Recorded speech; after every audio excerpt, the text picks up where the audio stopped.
Okay, our next job is to replace that 2-gang socket with a 2-gang 2 USB socket, because as you know we're always charging and you're forever pulling plugs out to put chargers in and what have you, so it's just going to be a lot more convenient.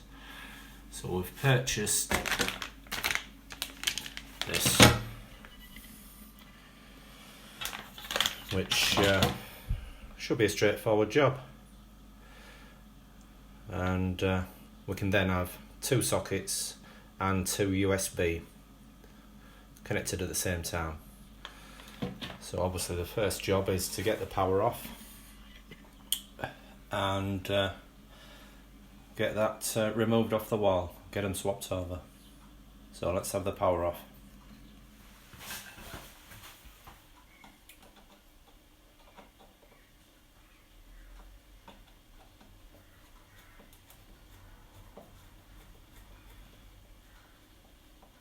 This should be a straightforward job, but obviously you don't want to be doing it if you're not confident on getting the power switched off.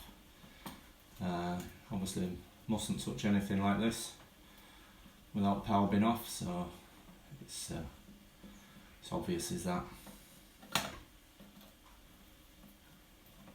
See what's it's probably held on a bit actually with the plaster, so it might need a bit of a wriggle to come off. It's not too bad in that. Let's get them screws clear, undone, and get the other one wired off. I'll just show you what's at the back of that. A lot of muck and dust obviously, but you've got your wires going in there, so just undo those little screws and ops your pops.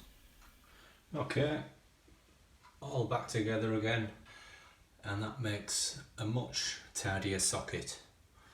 Got a few chips there when we removed, but it's not a problem, that'll fill because I'm going to decorate in here, but yeah, it's another job done, is that? Brilliant.